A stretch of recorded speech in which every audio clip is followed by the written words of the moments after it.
नमस्कार, आप देख रहे हैं पब्लिक टाइम्स और मैं हूं सुमंत कुमार। चलिए जानते हैं गोपालगंज की खास खबर।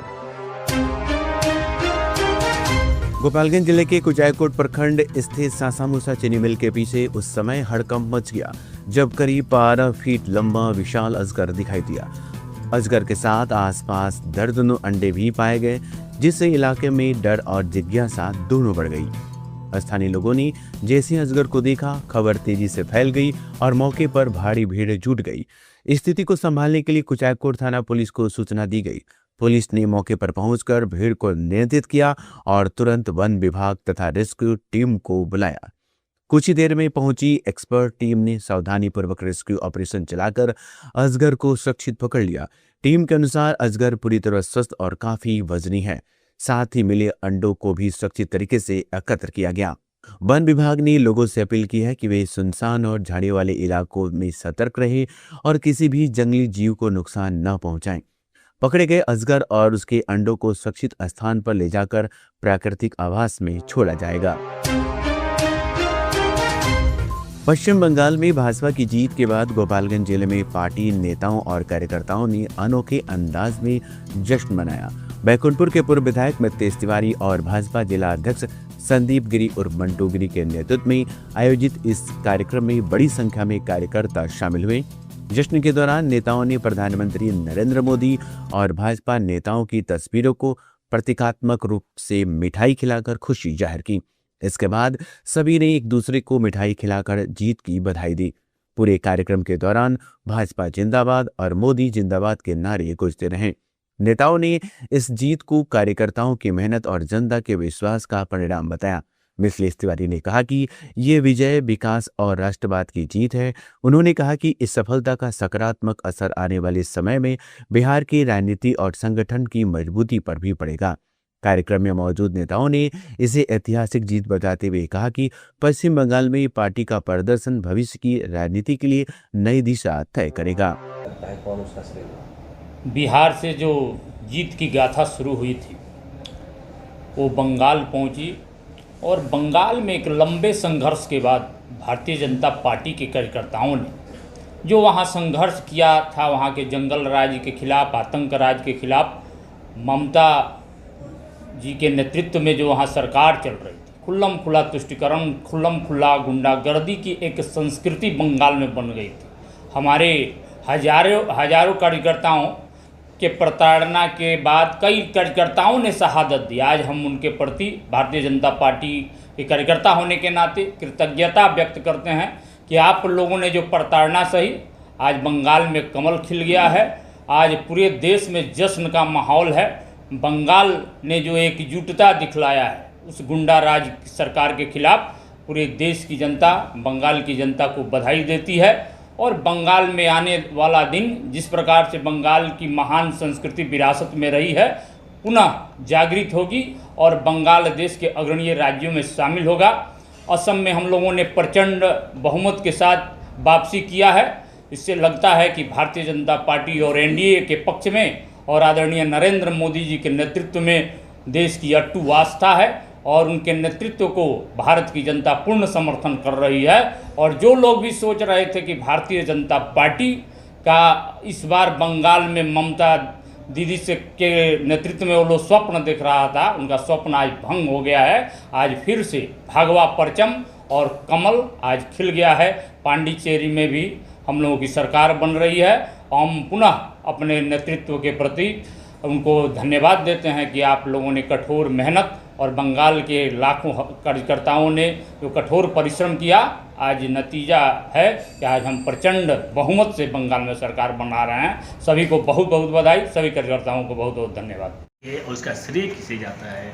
कितनी आप लोगों के बीच में उत्साह का माहौल है? देखिए, आज का दिन हम सभी लोगों के लिए बहुत खास है और इसलिए खास है क्योंकि आज बहुप्रतीक्षित बंगाल विजय हमें हाथ लगी है। उसी बंगाल से निकल के डॉक्टर श्यामा प्रसाद मुखर्जी ने इस देश के लिए, अखंडता के लिए बलिदान दिया और आज उस जम्मू कश्मीर में भी अमन, चैन, शांति बहाल करके देश के माननीय प्रधानमंत्री जी ने अखंड भारत के सपने को साकार करने का काम किया है। और उसी बंगाल में ये ममता बानो की सरकार वहाँ पे तुष्टीकरण, ममता बनर्जी के राज का सबसे बड़ा अगर उनका कोई इंस्ट्रूमेंट था तो तुष्टीकरण था। मोदी जी ने अपने संतुष्टीकरण को वहां लागू किया। बंगाल ने तुष्टीकरण को नकार दिया और संतुष्टीकरण को स्वीकार किया, और साथ ही साथ बांग्लादेशी घुसपैठियों को लाकर, और ममता बनर्जी लगातार चुनाव जीतते रही है। और माननीय मोदी जी ने, माननीय अमित शाह जी ने SIR करा करके उन बांग्लादेशी घुसपैठियों को प्रहार किया, और आज एक राष्ट्रवादी सरकार बंगाल में बनने जा रही है। और साथ ही साथ कोई भी सरकार, उसका पहला काम है भ्रष्टाचार के खिलाफ एक्शन लेना। किसी भी सरकार का प्रथम कर्तव्य होता है अपराध पर अंकुश लगाना, लेकिन ये ममता बानो की सरकार में इनके TMC के गुंडे सरकार चलाते थे, और वहां आतंक का राज, अपराध का राज, लूट और डकैती, बलात्कार का राज ये चलाते थे, और जनता ऊब चुकी थी। और साथ ही साथ वहां पर पैसे लेना, कमीशन लेना, वहां पे इन लोगों का धंधा बन गया था, और ये लोग क्लब के माध्यम से पूरे बंगाल को कंट्रोल करके रखे हुए हैं। आज उसी बंगाल ने, बंगाल के महामानुष ने, बहनों और भाइयों ने पुकार सुनी, श्यामा प्रसाद मुखर्जी के दिल की पुकार, आदरणीय मोदी जी की हुंकार, हमारे माननीय गृह मंत्री जी का जो संकल्प था कि हमको आतंकवाद मुक्त, हमको अपराध मुक्त, तुष्टीकरण मुक्त बंगाल बनाना है। आज बंगाल उस दिशा में बढ़ गया।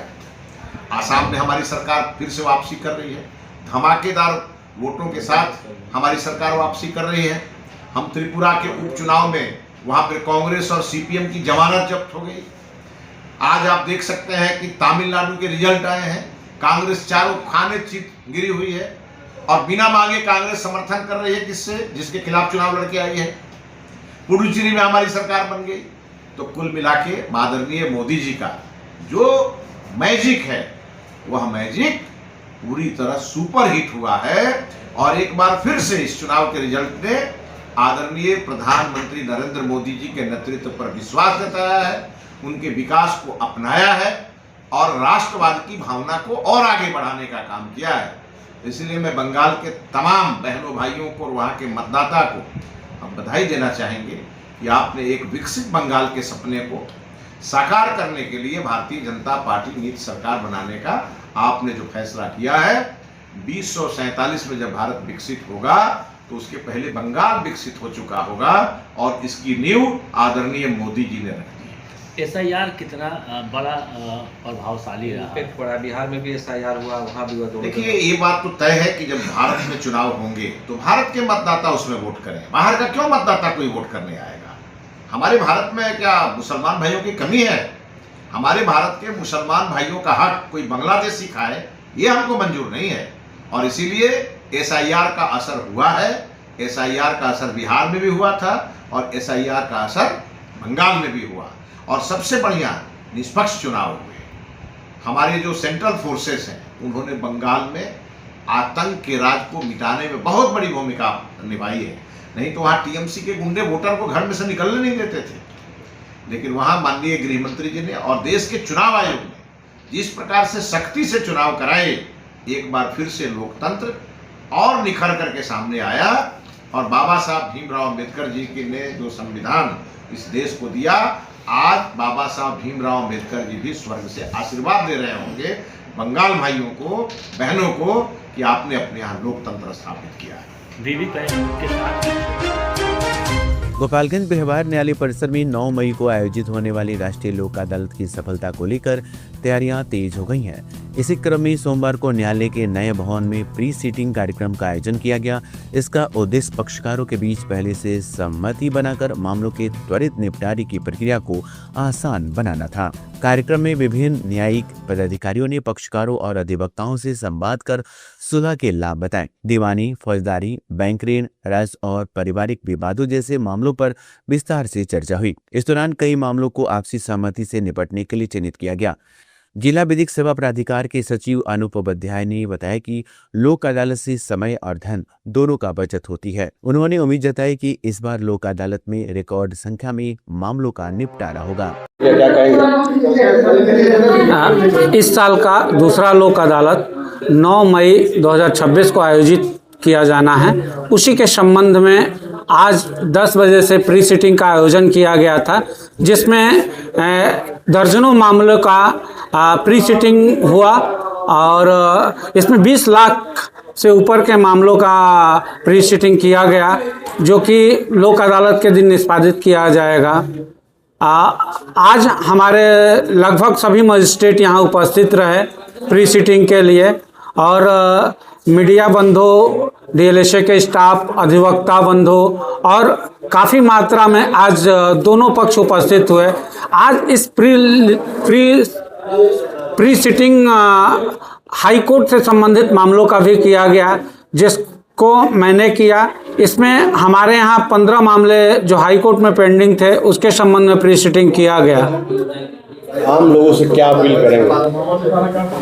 मेरा गोपालगंज की जनता से यह विनम्र अनुरोध है कि वह 9 मई को अधिक से अधिक संख्या में यहाँ उपस्थित हो और ज़्यादा से ज़्यादा मामलों का निष्पादन कराए।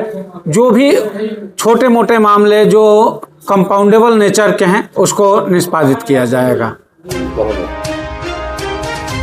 गोपालगंज जिले में ई शिक्षा कोष पोर्टल पर फर्जी उपस्थिति दर्ज करने के मामले में शिक्षा विभाग ने बड़ा एक्शन लिया है। जिला शिक्षा पदाधिकारी कार्यालय ने प्राथमिक से लेकर उच्चतर माध्यमिक विद्यालयों तक के 5,639 प्रधानाध्यापकों, प्रभारी प्रधानाध्यापकों और शिक्षकों से स्पष्टीकरण मांगा है। जांच में पाया गया कि कई शिक्षक विद्यालय आए बिना ही पोर्टल पर अपनी हाजिरी दर्ज कर रहे थे, जिसे गंभीर लापरवाही और कर्तव्यहीनता माना गया है। वहीं संबंधित प्रधानाध्यापकों की भूमिका भी जांच के दायरे में है, जिससे पूछा गया है कि जानकारी होने के बावजूद कार्रवाई क्यों नहीं की गई। इसके अलावा जनगणना कार्य में लगे कुछ शिक्षक मार्क ऑन ड्यूटी के नाम पर न तो स्कूल में पढ़ा रहे थे, न ही अपना दायित्व सही ढंग से निभा पा रहे थे। प्रशासन ने स्पष्ट किया कि जनगणना कार्य विद्यालय समय से पहले या बाद में किया जाएगा। सभी संबंधितों को तय समय में जवाब देने का निर्देश दिया गया, अन्यथा कड़ी अनुशासनात्मक कार्रवाई की जाएगी। ये एक्चुअली इधर हम लोग मॉनिटरिंग के क्रम में पाया गया कि कुछ शिक्षक जो है ई शिक्षा कोर्स पर मार्क ऑन ड्यूटी करते हुए न तो विद्यालय में पठन पाठन का कार्य कर रहे हैं और न ही जनगणना का कार्य कर रहे हैं। तो ऐसी सूचना पाने पर जब हम लोगों ने ई शिक्षा कोर्स में उसका विश्लेषण किया तो पाया गया लगभग 5,000 से अधिक शिक्षक ऐसे हैं जिन्होंने ये लगभग मार्क ऑन ड्यूटी ये की हुई थी। और वो इन लोग से इसमें से हो सकता है कुछ शिक्षक जेन्युइनली किसी दूसरे जगह पर नियुक्त हों या वो किसी दूसरे कार्य में लगे हुए हों या प्रशिक्षण में हों। तो उन लोग को बस ऐसा करना है कि वो लोग अपना शोकॉज दे देंगे, लेकिन जो शिक्षक इसमें पाए जाएंगे कि वो जानबूझ करके मार्क ऑन ड्यूटी करते हुए अगर न तो पठन पाठन कर रहे हैं और न ही जनगणना का कार्य कर रहे हैं, उस पर हम लोग कार्रवाई करेंगे। और ऐसे शिक्षकों को आगे भी मैं ये चेतावनी देना चाहता हूँ कि वो ध्यान से पठन पाठन और जनगणना दोनों चूँकि इम्पोर्टेंट कार्य है, उसको सावधानीपूर्वक ये दोनों में अपना समान दिए। गोपालगंज शहर में सोमवार को हुई तेज बारिश ने नगर व्यवस्था की पोल खोल दी। करीब 3 घंटे की झमाझम वर्षा के बाद शहर के कई प्रमुख इलाकों में जल जमाव की गंभीर स्थिति बन गई, जिससे आम जनजीवन प्रभावित हो गया। सड़कों पर घुटनों तक पानी भर जाने से राहगीरों और वाहन चालकों को काफी परेशानी का सामना करना पड़ा। सिनेमा रोड, थाना चौक, पुरानी चौक और कलेक्ट्रेट परिसर सहित कई स्थानों पर पानी जमा रहा। जल निकासी की समुचित व्यवस्था नहीं होने और नालों की सफाई में लापरवाही के कारण स्थिति और बिगड़ गई। कई जगहों पर वाहन बंद हो गए और जाम की समस्या उत्पन्न हो गई। जल जमाव से सड़कों पर कीचड़ और फिसलन बढ़ गई, जिससे दुर्घटनाओं का खतरा भी बढ़ गया है। वहीं तेज हवा के कारण पेड़ गिरने और बिजली आपूर्ति बाधित होने से लोगों को अतिरिक्त परेशानी झेलनी पड़ी। लोगों ने प्रशासन से अस्थायी समाधान की मांग की है। बंगाल, असम और पुडुचेरी में भाजपा की जीत के बाद गोपालगंज जिले में पार्टी नेताओं और कार्यकर्ताओं के बीच उत्साह का माहौल देखने को मिला। जिला अध्यक्ष संदीप कुमार गिरी के नेतृत्व में नेताओं ने खुशी जाहिर करते हुए एक दूसरे को बधाई दी। इस मौके पर बैकुंठपुर विधायक मिथिलेश तिवारी ने कहा कि ये जीत केवल राजनीतिक सफलता नहीं, बल्कि जनता के विश्वास, राष्ट्र भावना और विकास के संकल्प की अभिव्यक्ति है। उन्होंने प्रधानमंत्री नरेंद्र मोदी और केंद्रीय गृह मंत्री अमित शाह के नेतृत्व को इस जीत का प्रमुख कारण बताया। वहीं पूर्व विधायक राम प्रवेश राय ने भी कार्यकर्ताओं और जनता का आभार व्यक्त किया। नेताओं ने कहा कि इस जीत का सकारात्मक असर आने वाले समय में संगठन को और मजबूत करेगा। कार्यक्रम में कई भाजपा कार्यकर्ता मौजूद रहे और पूरे क्षेत्र में जश्न का माहौल रहा। गोपालगंज के कलेक्ट्रेट परिसर में सोमवार को जनसुनवाई के दौरान एक फरार महिला को पुलिस ने गिरफ्तार कर लिया। मोहम्मदपुर थाना क्षेत्र के आजमी नगर में हुए मारपीट मामले में महिला पर हत्या के प्रयास का आरोप था और वह लंबे समय से फरार चल रही थी। बताया जाता है कि महिला जनसुनवाई में अपनी शिकायत लेकर पहुंची थी। उसी दौरान मुख्यालय डीएसपी को मामले की जानकारी मिली और उन्होंने तत्काल गिरफ्तारी का आदेश दिया। इसके बाद मोहम्मदपुर थाना पुलिस ने मौके पर पहुंचकर महिला को हिरासत में ले लिया। थाना अध्यक्ष के अनुसार आजमी नगर में दो पक्षों के बीच हुई मारपीट के बाद दोनों ओर से कार्रवाई चल रही है। महिला के आवेदन पर दूसरे पक्ष के खिलाफ प्राथमिकी दर्ज करने की प्रक्रिया शुरू कर दी गई है। कलेक्ट्रेट परिसर से गिरफ्तारी होते देख कुछ देर के लिए अफरा तफरी का माहौल बन गया। हालांकि पुलिस ने स्थिति स्पष्ट कर लोगों को शांत कराया। गोपालगंज नगर थाना क्षेत्र के लखपतिया मोड़ के पास सोमवार तड़के एक बड़ा हादसा हुआ जब मवेशियों से भरी पिकअप अनियंत्रित होकर पलट गई। इस दुर्घटना में वाहन पर लदे 3 मवेशियों की मौके पर ही मौत हो गई। हादसे के बाद इलाके में अफरा तफरी का माहौल बन गया। सूचना मिलने पर डायल 112 और नगर थाना पुलिस मौके पर पहुंची। जांच के दौरान पाया गया कि पिकअप में मवेशियों को तस्करी के लिए ले जाया जा रहा था। दुर्घटना के बाद चालक और तस्कर मौके से फरार हो गए। पुलिस ने क्षतिग्रस्त वाहन को जब्त कर लिया और मामले में प्राथमिकी दर्ज कर कार्रवाई शुरू कर दी है। नगर थाना अध्यक्ष के अनुसार फरार तस्करों की पहचान कर गिरफ्तारी के लिए छापामारी की जा रही है। वहीं स्थानीय लोगों की मदद से सड़क से वाहन हटाने का कार्य किया गया, जिससे आवागमन सामान्य हो गया। गोपालगंज जिले के सदर और माझा प्रखंड की सभी पंचायतों में 19 मई को पंचायतवार सहयोग शिविर आयोजित किए जाएंगे। इस संबंध में डीएम पवन कुमार सिन्हा ने प्रेस वार्ता कर जानकारी दी। शिविर का उद्देश्य आम लोगों की समस्याओं को सीधे सुनकर उनका त्वरित समाधान करना और सरकारी योजनाओं की जानकारी देना है। प्रत्येक पंचायत के लिए एक पदाधिकारी तथा 3 पंचायतों पर एक वरीय अधिकारी की तैनाती की गई है। डीएम ने लोगों से अपील की है कि वे 16 मई तक अपनी समस्याओं से संबंधित आवेदन प्रखंड कार्यालय में जमा करें ताकि शिविर में उनका प्रभावी समाधान किया जा सके। आज की ये प्रेस वार्ता मूल तौर पे दिनांक 19/5/26 को गोपालगंज जिला के 2 प्रखंडों क्रमशः गोपालगंज और माझा प्रखंड में उसके सभी पंचायतों में जिसकी संख्या गोपालगंज में 16 है और माझा में 20 है, कुल मिला के 36 पंचायतों में पंचायत सहयोग जो हमारी पंचायत सहयोग की जो कार्रवाई होनी है उसके संबंध में ये वार्ता की जा रही है पंचायत सहयोग शिविर के लिए। इस शिविर का उद्देश्य ये है कि ये पहली शिविर है जो 19 तारीख को होगी, लेकिन इसके लिए मात्र 19 दिन का समय मिला है।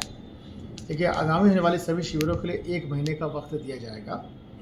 जैसे अगली इसके बाद की जो शिविर है गोपालगंज और माझा के बाद वो कटिया, विजयपुर और पंचदेवरी में जो 2 तारीख को होनी है उसके भी आदेश निर्गत हो चुका है। इसमें है कि 1 महीने तक इसका व्यापक प्रचार प्रसार किया जाएगा और इस अवधि में 1 महीने की अवधि में जो भी आवेदन आएंगे उसका नियमानुकूल और बिल्कुल समीचीन निष्पादन करते हुए उस शिविर में इसको बताया जाना है। उस दिन कोई आवेदन नहीं लेना है, जाता है इसके निष्पादन के संबंध में एक एक करके सबको बताना है।